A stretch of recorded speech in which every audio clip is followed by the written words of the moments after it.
Order, order. We start with a motion for the unopposed return. Minister to move. The question is the Minister for the Cabinet Office, Lloyd Russell-Moyle. Number one. Minister. Thank you, Mr. Speaker. And with your permission, I'd like to answer questions 1, 2, 3, 4 and 6 together. The Government recognises the urgency of this issue and is committed to progressing this work as quickly as we are able to. For this reason, we have appointed an expert group to advise the Cabinet Office on detailed technical considerations. And on Monday, in the other place, the Government committed to bringing forward an amendment at report stage with the intention of speeding up the implementation of the Government's response to the infected blood inquiry. Lloyd Russell-Moyle. My constituent, Mark Ward, a haemophiliac, contracted HIV after being given contaminated blood at the Royal Free. He was 14. He's now 54, and it's 4.5 years since he gave evidence at the inquiry, and a year since the initial recommendations came out. This is a scandal, is it not, that the Government was forced to, via a vote that defeated them, has been forced in the other place to give in. And frankly, the Government has been complicit on people's lives that are continuing to be lost. How long, what date should I give Mr Ward when compensation will be paid, and how many people's lives will be lost while we wait for the Government to get into action? Minister. I thank the honourable gentleman for his questions. 54 working days until the report is published on Monday the 20th of May. The Government have committed to respond in 25 sitting days after that, but I am doing everything I can to bring that forward with as substantive a response as possible, as soon as possible after that date. Davies-Jones. Speaker, my constituent and victim of the contaminated blood scandal, Gerald Stone, is 80 years old.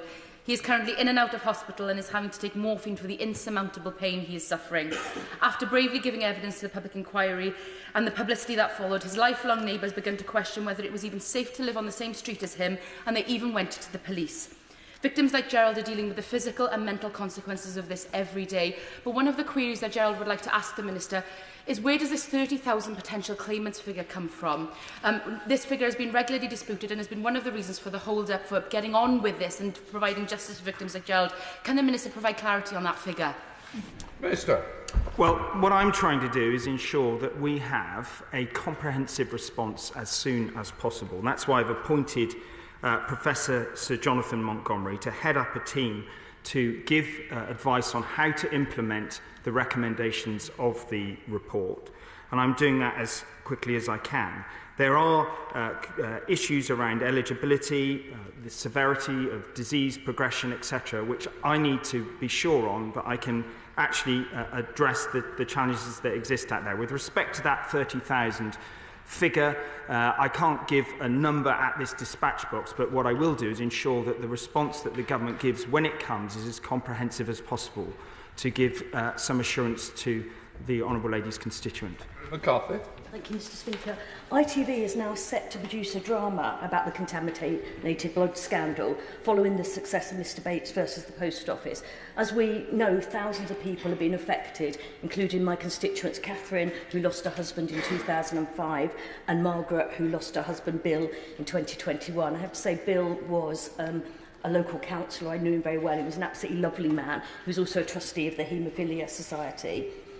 Some people have been fighting this battle, including Bill, for 40 years. Why has it taken us to get to this point? And will it really take a TV drama to make the Government finally act? Minister. I am aware of the comments around a TV drama, but what I'm concerned about is making sure that we build on the decision of this place on the 4th of December with respect of the Victims and Prisoners Bill.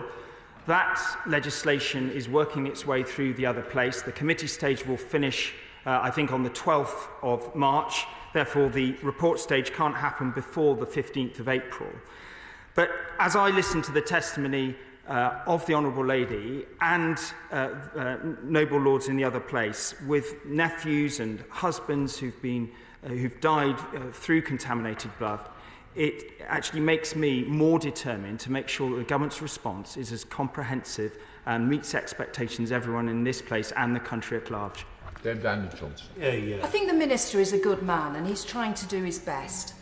But this is the biggest treatment disaster in the history of the NHS. We've had 6 years of a public inquiry. The government have had now the recommendations on compensation for 12 months. That's right. I understand the Minister has not yet met anyone infected or affected or taken any soundings from any of the campaign groups. And now, in a written question this week, we hear his expert group. We're not allowed to know the names of those people. We're not allowed to have the minutes of those meetings or any of the workings that they're taking, that are taking place.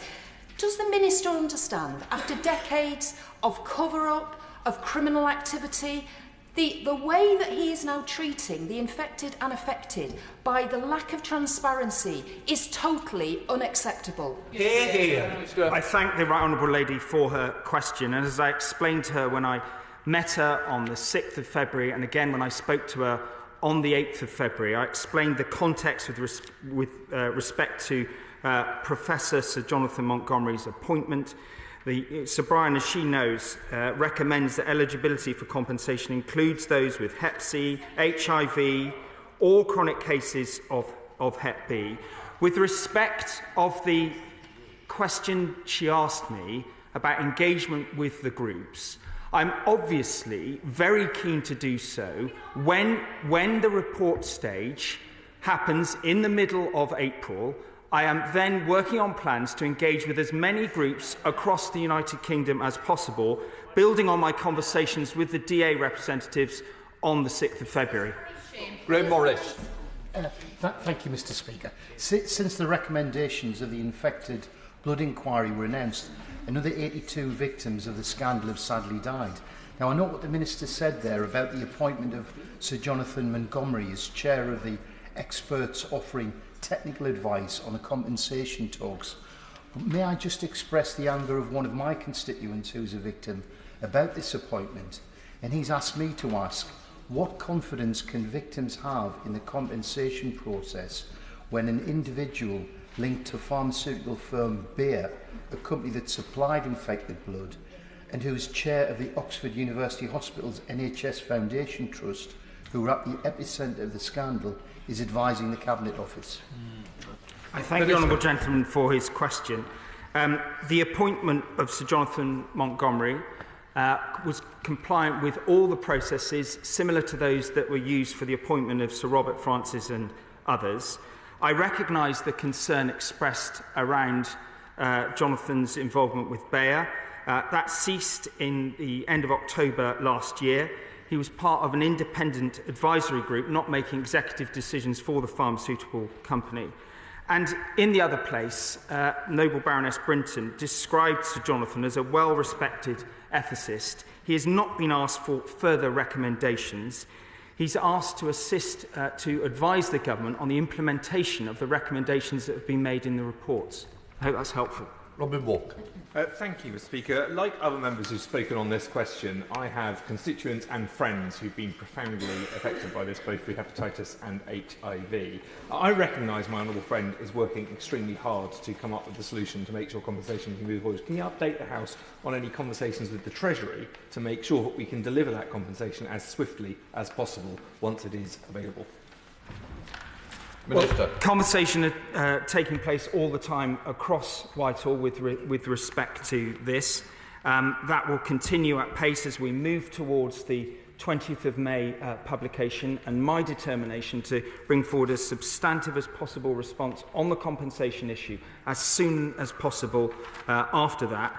Obviously, those conversations happen over time, but what I will do is undertake to update the House at the next opportunity when there's something substantive to say. Shadow Secretary Nick Thomas-Symonds.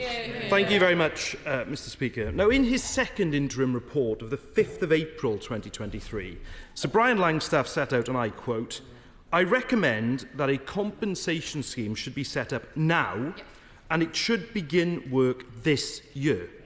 Now, we're into the next year, 2024. The scheme hasn't been set up. We've no timetable from the government for when its work should begin. The Minister doesn't need to wait until the 20th of May for the final report. So with the budget scheduled for next week, can the Minister tell the victims groups who've waited for so long if he's persuaded the Chancellor to include the funding for the scheme in that budget, and when will the first substantive payments be made? I think the honourable gentleman will understand that I can't pre-announce aspects of the budget, but the general point he's making about urgency is one that I hear, as I said to him when I met him before the February recess. As I also explained, the report stage in this place on the 4th of December left us with a legislation that wasn't fit for purpose, and that's why further changes need to be made. They're being made as urgently as possible. At report stage, the Government has committed on Monday of this week, and I've been working closely with Earl Howe, meeting with him as it's gone through the other place. We committed to bring forward the appropriate necessary amendment to enable that arm's-length body to be created with the legal functions and the UK-wide remit that is necessary. But I hope you will forgive me. I cannot announce aspects of the budget in any form. Virginia Crossman. Question 5, Mr Speaker. Minister. Thank you, Mr Speaker. To date, we have received over 70,000 applications. We are committed to ensuring that as many veterans as possible know how to apply for a card. We've launched a national promotional campaign to raise awareness of the card's availability. Over the next few months, we're going to continue to work with the charity sector and others to make sure that as many people know about this card and its benefits as possible. Virginia Cross. Thank you, Mr Speaker. Veterans in my constituency of Moor, like the brilliant Mark Davies, who served our country for many years, are now eligible for a veterans card. Can my right honourable friend confirm how veterans like Mark Davies are being told about the card and how to get one? Diolch yn fawr. Minister. Sure. I mean, there's a significant programme of work going on at the moment to make sure that everyone's aware of this. This has been the #1 ask of the major 6 military charities in this country for some time. I encourage everybody who is eligible, who's served as a veteran, to go and apply for their veterans ID card. It then opens up a whole gamut of services. We've completely transformed what it means to be a veteran in this country. Those services are available. You can get help with so many issues. Please do and apply for your card, and slowly we will get there to make this the best country in the world to be a veteran. Jim Shannon. Thank you, Mr Speaker. Can I thank the Minister, as always, for his very positive response.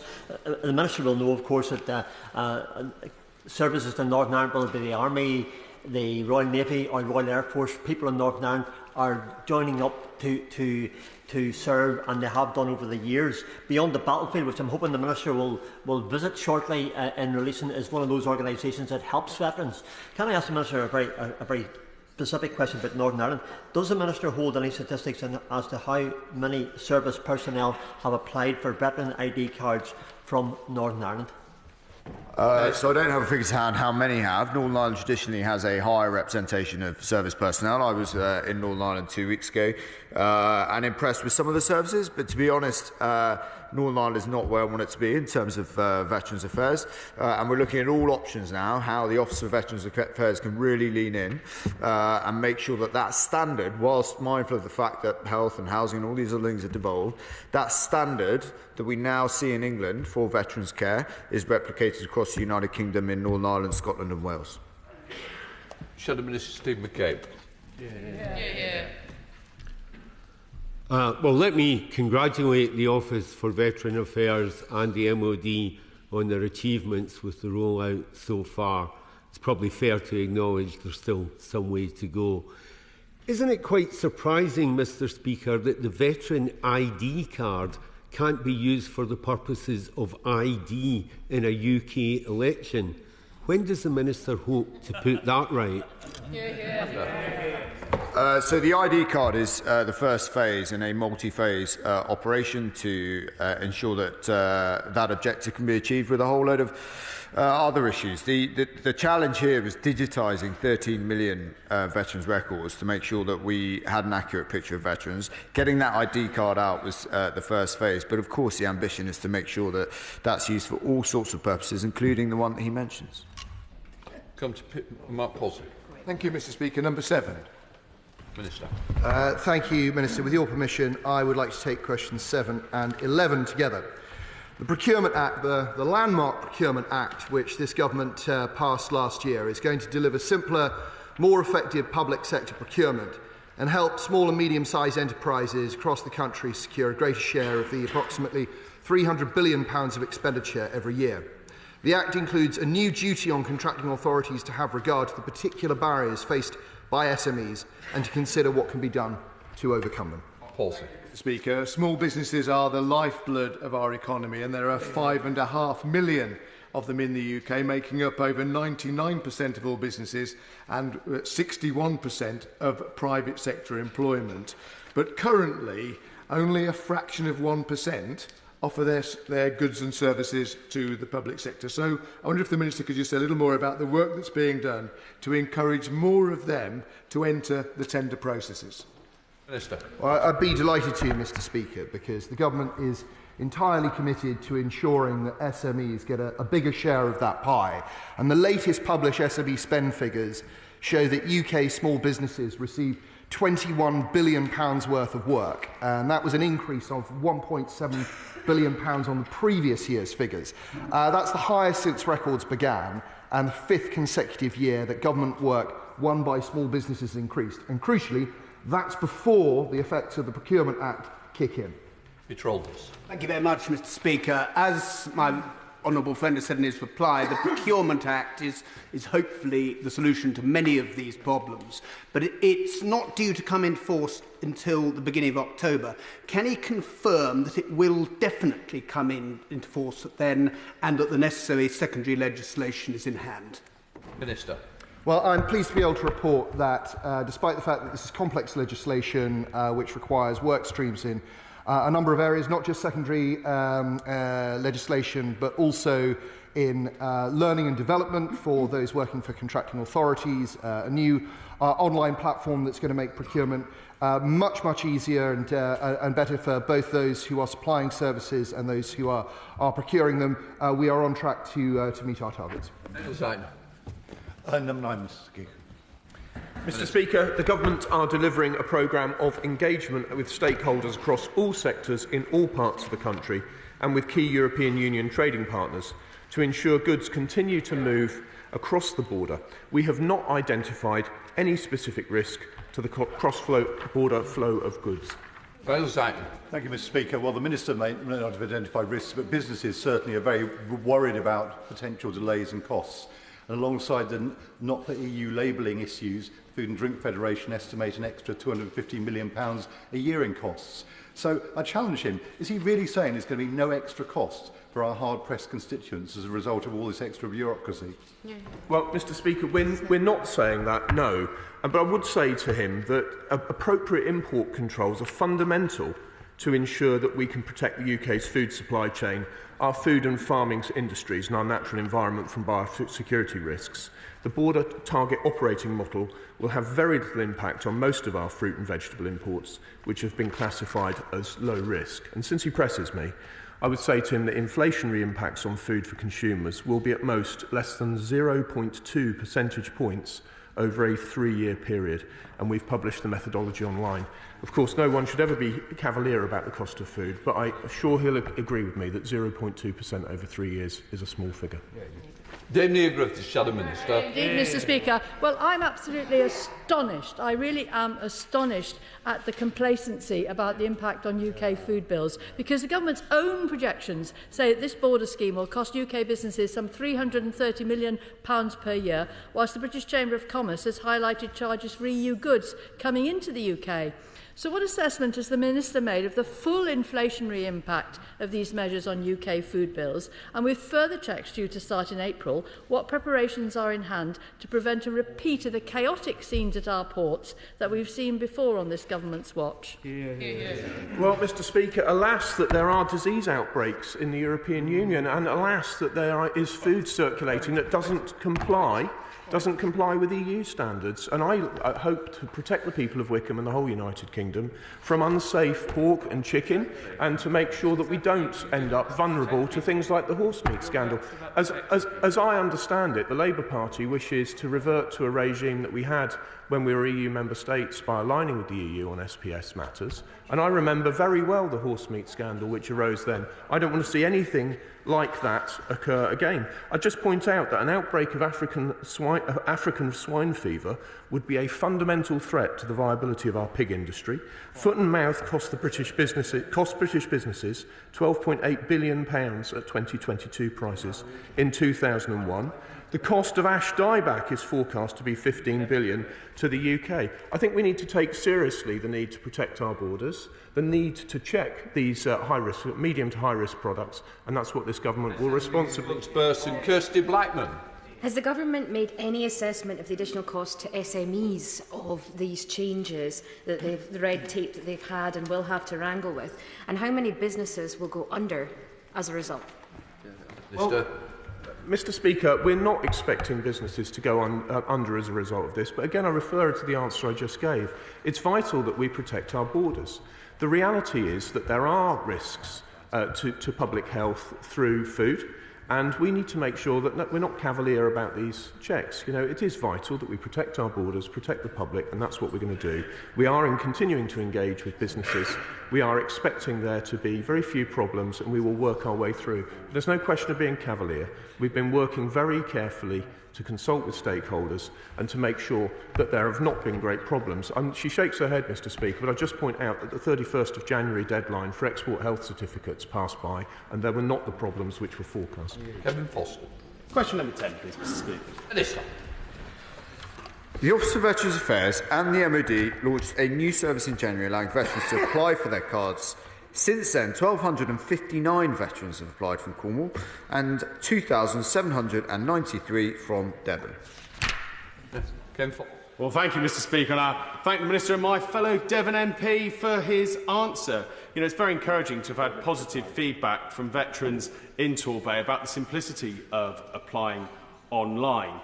One thing, though, that comes to mind is what work's being done with local authorities who encounter veterans through services like housing to encourage them to also apply online or to make an application if they haven't done so already.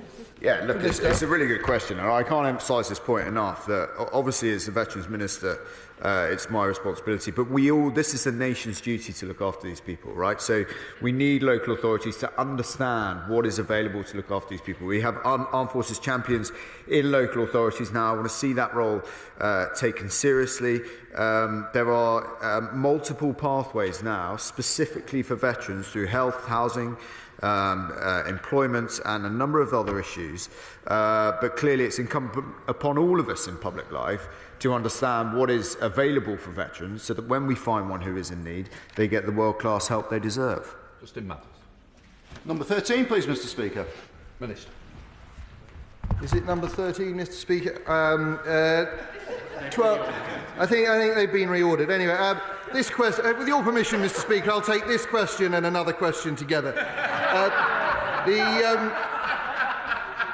The government's cross-government fraud landscape annual report 2022 includes data from the first year of the government's response to the pandemic. And this report suggests that in 2020 to 2021, government departments and arm's-length bodies reported a total of £124.6 million of detected procurement fraud. The same report showed that at the end of March 2021, there had been £88.2 million of fraud and error recovered within COVID-19 schemes. Since then, crucially, further funds have been recovered, and the government will continue to update the House as fresh data becomes available. It is 15 as well as 13. Thank you, Mr. Speaker. When people think back at the sacrifices they made during the pandemic, it really jars with them the greed that was associated with the PPE scandal. So will the Minister commit to following the Labour Party's lead and appointing a COVID corruption commissioner to chase down and claw back every penny of taxpayers' money that was wasted? Minister. Well, this government takes PPE fraud extremely seriously, and just to remind the House of the figures, 1.8% of expenditure on PPE was lost to fraud at a time when there was the most extraordinary public crisis in several generations. And to date, we were competing in an extremely overheated international market. To date, we've recovered more than a quarter of that 1.8%. And the fight to recover more continues.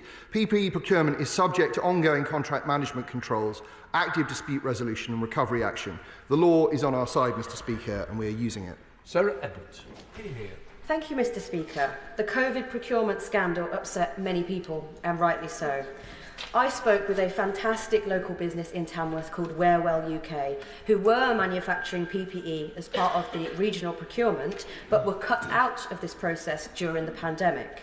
The UK must be prepared in the event of another pandemic, and British manufacturing offers a greater response time and more stable supply chain. When will we return to regional procurement to ensure that local businesses are prioritised when providing PPE for the nation? Well, I welcome the Honourable Lady to what I think is her first Cabinet Office questions, she is right to draw attention to the fantastic textile manufacturing that exists in the region of her constituency. She'll already have heard me talk about the Procurement Act, which was passed last year, which is going to make sure that small and medium-sized enterprises, which are by their nature often local enterprises, will have a bigger share of public procurement. We now come to Shadow Minister Jonathan Ashworth. I'm grateful, Mr Speaker, but it wasn't just, of course, the infamous Baroness Moan scandal. We had examples and reports at the time of, I think, a hedge fund in Mauritius who got a £250 million contract, a £250 million contract for face masks which couldn't be used. We had a jeweller in Florida getting a multi-million-pound contract for gowns that could be used. And the government had to incinerate billions of pounds worth of faulty PPE, taxpayers' money literally going up in smoke, Mr Speaker. Now, in the pandemic, the then Health Secretary, the member for West Suffolk, told me at the dispatch box, where a contract is not delivered against, we do not intend to pay taxpayers' money. But taxpayers' money was spent, wasn't it? Yeah. Why wasn't that promise met? Well, gently refer the Honourable Gentleman to the answer I just gave, where the fact is that PPE fraud, problems that arose with PPE procurement in this uniquely difficult set of environments in which officials were working unbelievably hard for the public good, that PPE procurement is still subject to ongoing contract management controls, active dispute resolution and recovery action. The fact of the matter is that this government took it seriously during the pandemic. DHSC realised the risk of fraud early on, and the government established a counter-fraud team to counter this threat, and we are using all the legal tools at our disposal to get taxpayers' money back. But be in no doubt, the government's speed of action during the crisis enabled many lives to be saved and for the country to overcome the COVID-19 crisis. Tony Hunt on the answer. Question 14, Mr Speaker. Minister. With permission, Mr Speaker, I'd like to answer questions 14 and 21 together. This government has successfully reduced inflation by more than half, which will make the cost of living more affordable for veterans, along with every other resident in the United Kingdom. We're also getting support directly to those who need it, with the £104 billion cost of living package worth an average of £3,700 per household. In addition, the government is providing £33 million over 3 years to better support veterans. Tony Hunt on the answer. Mr Speaker, my constituents in Gower, and especially my veterans, they want to know, Mr Speaker, if the Minister for Veterans Affairs actually stands by his comments that food bank usage is a personal choice. Again, I think it's very important in this place we don't misrepresent what other members are saying. I very clearly said that service personnel who receive subsidised accommodation should not be using food banks. There's no requirement for them to do it, and that is not appropriate. That's what I've said. I've obviously never said food banks is a personal choice. It's a real opportunity to come here and ask me any questions at all about Veterans Affairs. I suggest we try and raise the debate and actually improve their lives. Erlyn Harris. Thank you, Mr Speaker. With tens of thousands of veterans across the UK forced to rely on universal credit to get by, what's the Minister doing to help veterans in Swansea East and right across the country in receipt of universal credit to cope with the increased cost of living caused by this government's economic failings? Minister. So again, Mr Speaker, I spend my entire life visiting veterans who have always, consistently raised with me the help they get. There's plenty of places for them to go to, whether it's the Royal British Legion and others who have these specific grants. But on top of that, the government has done an enormous package of help to citizens across the United Kingdom. £104 billion, £3,700 per household, and that's just with the cost of living. So it's an incredibly difficult time for lots of people across the United Kingdom at the moment, but I'm comfortable that the government is doing all it can and stands ready to do more. Andrew Glen. Number 16, please. Minister. Thank you, Mr. Speaker. Since 2010, female representation has risen to 29.1%, and ethnic minority representation has risen. And by November 2021, that's the latest verified figures I've got, are to 6.6%. Well, that's good progress, but can she explain why her right honourable friend, the member for South West Norfolk, Liz of the 50-day reign, was allowed to award her mates for their part in her failure with jobs for life in the legislature? Is she proud of that? Minister. Anybody who reaches the height of a Prime Minister, irrespective of which party it is a long-standing tradition that they would have a resignation list, and the people that she has appointed are accomplished people, and I'm quite sure they will contribute significantly to the other House. Stephen Bonner. Question number 17. Minister. It is a long-standing convention under successive governments that outgoing Prime Ministers can draw up a resignation list. This has been the case under past governments from across the political spectrum, and any names proposed are subject to the usual propriety checks. For that answer, political polarisation is now more prevalent than ever.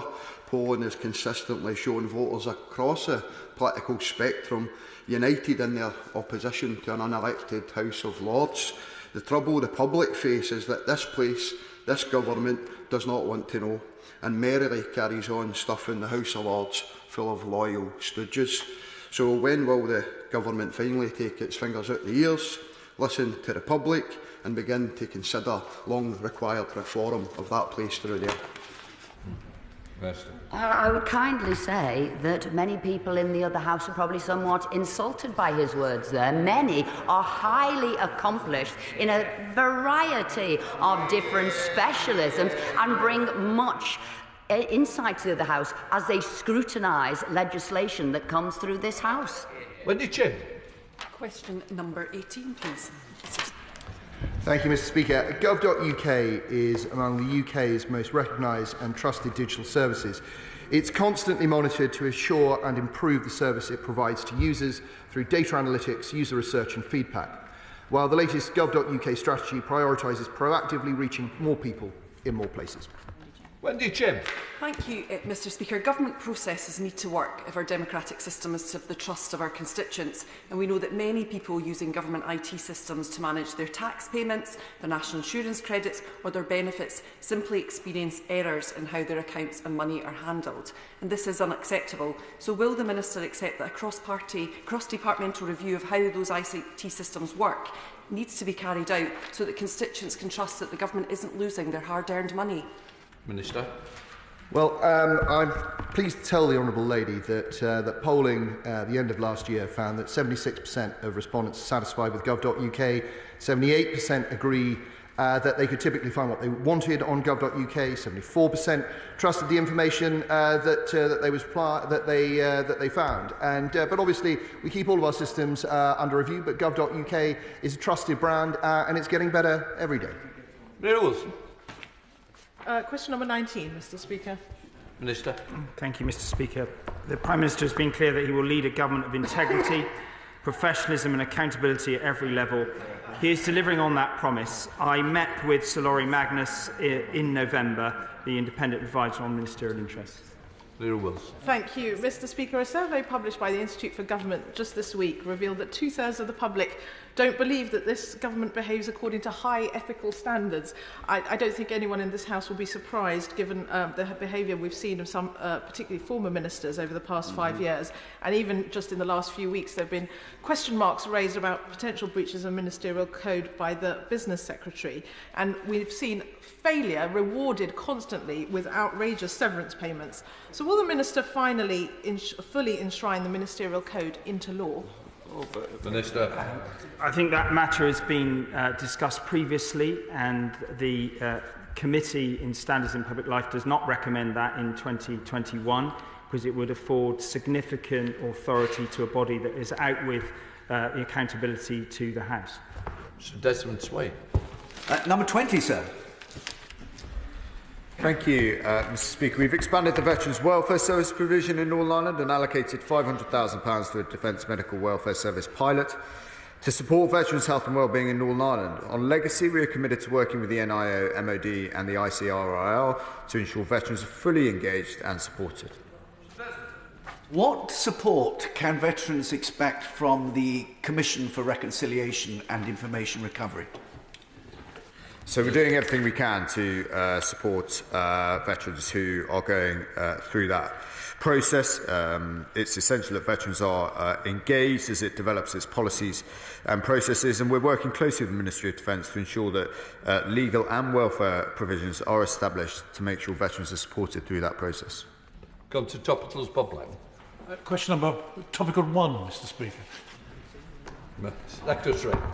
Thank you, Mr Speaker. Later today, I will be setting out how we are putting more AI experts at the heart of government to drive the adoption of AI right across the public sector.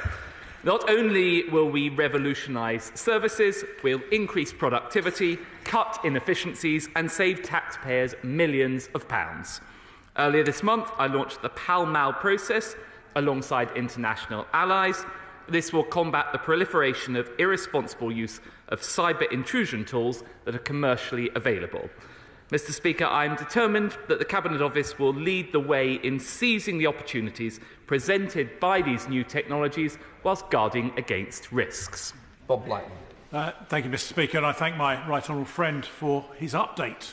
Clearly, every day, this place and other places are combating cyber security challenges. What action is he taking to make sure not only this place is safe, but the whole of the United Kingdom is safe from Iran, Russia and other hostile elements that want to intrude on our security? Secretary. Well, my honourable friend is entirely right to raise this risk. We live in a more dangerous and hostile world, and I'm particularly mindful of the risks posed by hostile foreign states such as Iran and others. We rely heavily on the National Cyber Security Centre. We work very closely with them to ensure the security of government and the private sector, including this House. In addition, I chair a ministerial cyber board where we constantly challenge departments to improve their cyber security. We are improving our cyber security, but the risks continue to rise at the same time. Shadow Secretary Pat McFadden. Thank you, Mr Speaker.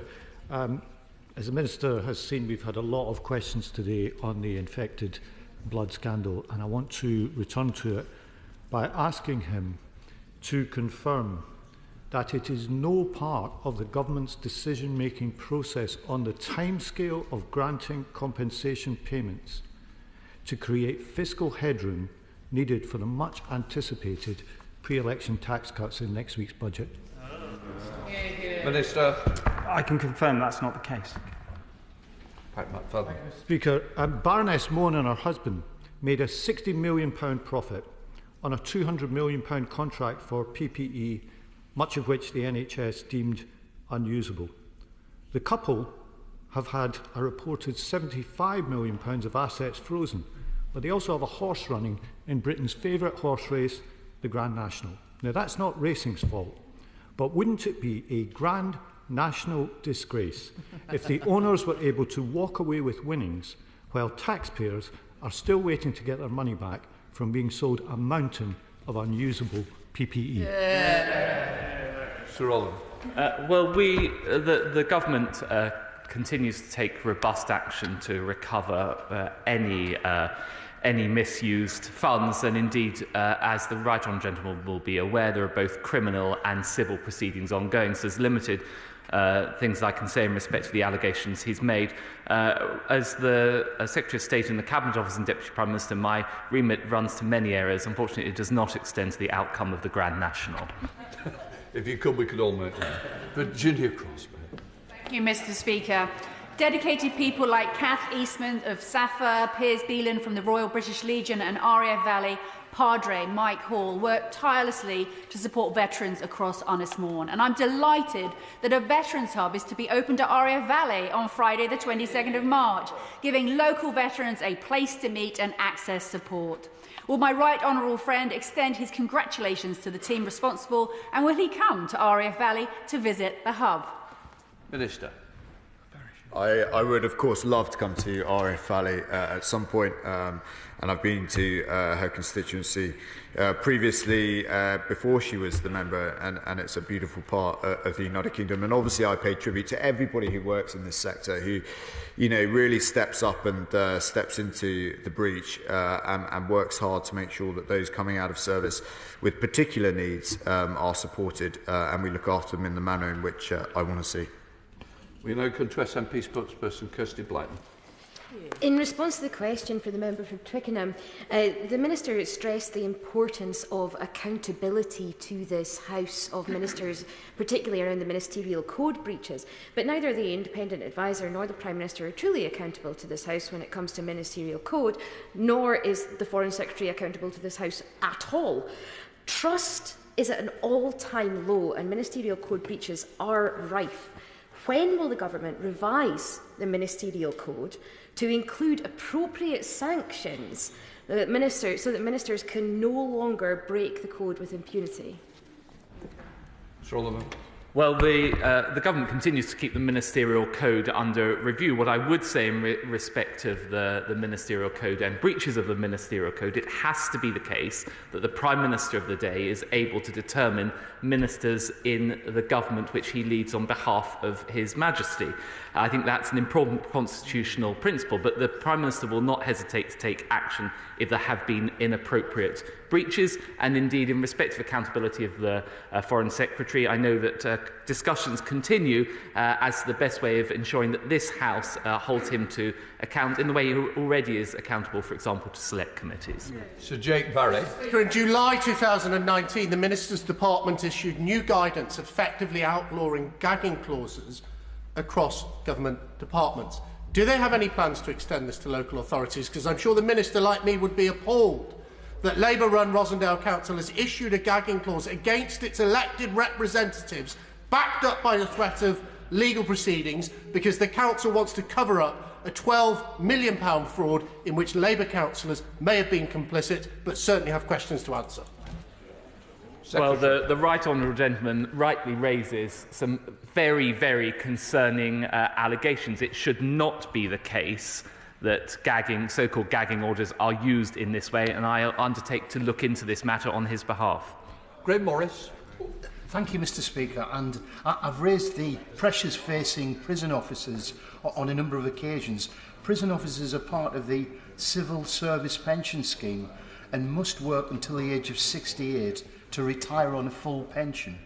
Does the Minister recognise that this is unrealistic, given the number of assaults and the pressures they face? And will he work with me and the Prison Officers Association to seek an exception for prison officers so they can retire at 60 after 30 years' service, as is currently the case for firefighters and the police?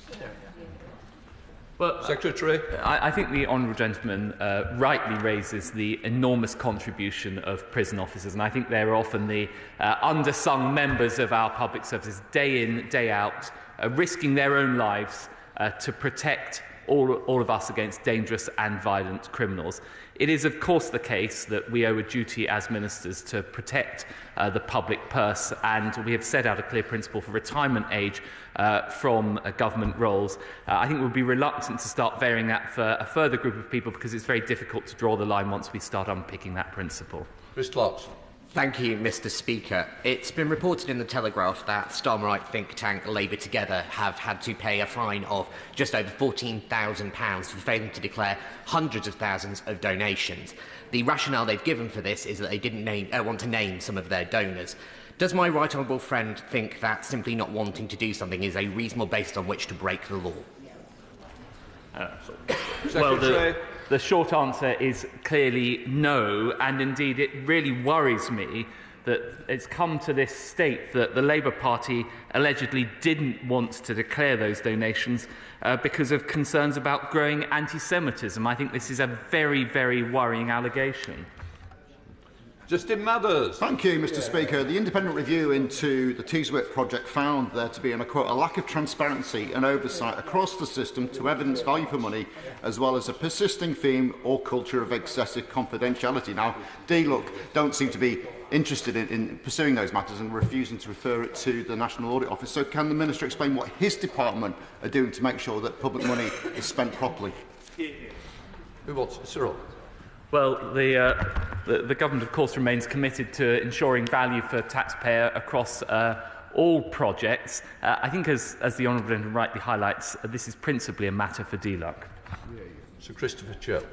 Mr. Speaker, can I ask what the latest position is in relation to reviewing the impact of the statute of limitations upon the ability of people who were injured by COVID-19 vaccines to bring civil claims, bearing in mind the fact that there are over 3,000 claims outstanding which haven't yet been dealt with by the compensation scheme set up by the government, and people are going to be prejudiced in their ability to be able to start civil litigation unless something gets done quickly. I want to thank my honourable friend, who is an absolute champion and a campaigner on behalf of all of those people who suffered from vaccine damage through the COVID vaccine. We have indeed met. I have taken that issue to the Permanent Secretary to see what we could do, whether it was extending the time frame he was talking about or not starting the clock ticking until a decision has been made. Tony Antoniats. Thank you, Mr. Speaker. Now, with ministers looking to pilot artificial intelligence in government departments to answer parliamentary questions, can the Secretary of State tell me which ministers he wishes to replace first?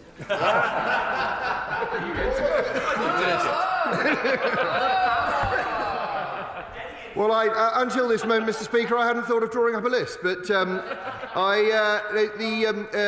the Honourable Lady will have heard us say on a number of occasions, artificial intelligence has a remarkable opportunity to create supplementary capacity and capability for the civil service and for government. And I've been very pleased to pilot a new programme called Red Box, which was devised by fantastic young crack AI team, which helps summarises long documents and makes the work of my private office easier. But it's enhancing their capability, not replacing. Bill Zeichner. The Minister talked earlier about protecting our borders, but I'm sure he'll know that the Dover Port Health Authority has been seizing worrying amounts of contaminated meat over the last few months. Yet we learned in just the last few days the government's withdrawing the funding that makes it possible for them to do that. Why is the government ignoring the advice of experienced public health officials? Well, Mr. Speaker, there's absolutely no question of ignoring the advice of experts in this field. Only yesterday I had relevant meetings to discuss adjacent matters. The reality is, as I indicated in an earlier answer, that there is meat and indeed chicken, pork and chicken in particular, circulating, which is not fit under EU rules, nor is it fit under UK rules, and we will continue to take steps to make sure that our borders are protected. Andrew Glen. Thank you. Sir Brian Longstaff recommended interim payments in April 2023 be made to parents who lost children and children who lost parents. Interim payments before the final report is published. Why is this minister such a computer says no man? Minister. Well, I respectfully reject that characterisation. The government, as he knows, has spent $400 million of taxpayers' money since October 22. The arrangements on the distribution of further compensation payments are obviously being considered at this point. As I indicated in the extensive exchange we had at the start of questions today, that work is continuing at pace so that I can bring forward a comprehensive response of the government as soon as possible. Mick Whitley. Thank you, Mr. Speaker. How does the Secretary of State expect the civil service to function effectively for the public if the government goes ahead with cuts to headcounts of up to 70,000, which will mean a huge loss of expertise and knowledge, cuts which aim to get civil service numbers back to pre-pandemic and pre-Brexit levels? And what discussions has he had with trade unions about these proposals? Minister. Well, I met with several union leaders a few weeks ago. On the 2nd of October, the Chancellor announced that civil service would be capped at current levels at that time, and that would save up to £1 billion against the trajectory that was in place at that point. As of September 2023, there were 496,150 civil servants. I think it's an important responsibility of government to examine that we have the right number of civil servants working effectively and efficiently in public service, and we'll continue to work on that. Jim Shannon. Thank you, Mr Speaker. Can I ask the Minister what discussions he has had with charities back home in Northern Ireland, such as Beyond the Battlefield and the Soldiers, Sailors and Airmen's Family Association, in relation to improving mental health support for veterans that served in Northern Ireland during the Troubles? And will the Minister have extended an invitation in the past, Mr Speaker, extend the same invitation again? Join me to visit the wonderful work of Beyond the Battlefield in their project in Portavogie. We really want you there, Minister. Thank you. Minister. Look, I thank my honourable friend for his kind invitation. Of course, I'd love to come. And I was in Northern Ireland a couple of weeks ago. We're looking at health has clearly devolved, right? But I made it very clear that I want to see those same standards that we've achieved with Op Courage in England. Single dedicated mental health care pathways for veterans, 19,000 referrals in its first year. Where are all these people going before that? It's an incredible story. I want to see that standard achieved in Northern Ireland, and we'll keep working at it until we do. Moor. Mr Speaker, can I ask my right honourable friend what work is being done to ensure that the government gives value for money on the government estate for the taxpayer? Who wants it? Minister. I'm pleased to say that one of our major government functions, GPA, is constantly looking at how we can refresh the government estate in order to make sure not just that our offices are fit for purpose to create wonderful working spaces for our excellent civil servants, but also to make sure that we're not hanging on to outdated buildings that are expensive to run. So we're very, very mindful of achieving value for money in this area. Davies-Jones. Thank you, Mr Speaker. Interim payments are by their very nature interim. They're paid before final payments. So perhaps the Minister might be able to help me to understand work's going on at pace, he just said. So when will the interim payments recommended by Sir Brian Langstaff in April 2023 to parents who'd lost children and children who lost parents, when are they going to be paid before the final payments are made? As soon as possible, when the government's position is clear. Mr Speaker, in its overview of the efficiency of government departments, I'm sure the ministers will want to see the publication of reports by inspectorates that are the responsibility of those departments are produced in a timely manner. Is the Minister aware that the now sacked Inspector of Borders and Immigration has produced 15 reports which have been sitting on the desk of the Home Secretary in some cases for over a year, and there is now complete confusion as to how they can be published in the absence of an inspector or his deputy? Will the Minister look into this and give reassurances to the House that these reports are going to be published in a timely fashion? The honourable gentleman raises very important matters. I will look into it urgently and come back to him as soon as possible. Davies-Jones. The experience of the last 2 years has taught us that energy security is now national security. The more we can generate our own renewables, the less reliant on tyrants we will be. Has the Minister asked the National Security Council to report on the national and energy security implications of the Prime Minister's decision last year to scale back his own government's energy transition targets? And if he hasn't, why not? Secretary. Well, we continue to monitor energy security principally through the National Security Council Resilience Committee, which I chair. But I would say gently to the Honourable Lady, if she is concerned about energy security, why does her party consistently vote against the granting of new licences for North Sea oil and gas, which would enhance our energy security? Alan Brown. Thank you, Mr Speaker. Why does this government think it's right that Church of England bishops and the House of Lords can have a greater say in legislation affecting Scotland than the Scottish Parliament? And when's there ever going to be meaningful reform to the bloated House of Lords? Well, as the honourable gentleman will have heard me say in a Westminster Hall debate not so long ago, it remains a great pity that the SNP refuses to play in the House of Lords. The fact is that the people of Scotland rejected the idea of an independent Scotland some time ago, and it would have been to the benefit of his constituents and other constituents around Scotland if his party had the good sense to ask for people to be put in the upper house. Christian Wakeford. Thank you, Mr Speaker. Why will the government not name who the experts are in relation to the contaminated blood scandal? Minister. Sorry. Well, we have given details of the appointment of Sir Jonathan Montgomery, and there is a number of other individuals who are working on clinical and other matters. It's really important that we get on with this work, and we will report back on their conclusions as soon as we can. Caroline Noakes. Thank you, Mr. Speaker. Very often we know the Cabinet Office is focused on making sure that procurement contracts go to small and medium-sized enterprises. But can my right honourable friend tell me specifically what work is being done to make sure that female-led businesses get a chance at those contracts? Well, I think that the Honourable Lady is referring to social value, which is obviously a very important part of our procurement regime, which was discussed extensively during the passage of the Procurement Act, and on which contracting authorities in local areas must pay regard. That completes the questions. We'll now allow the front bench to slowly move.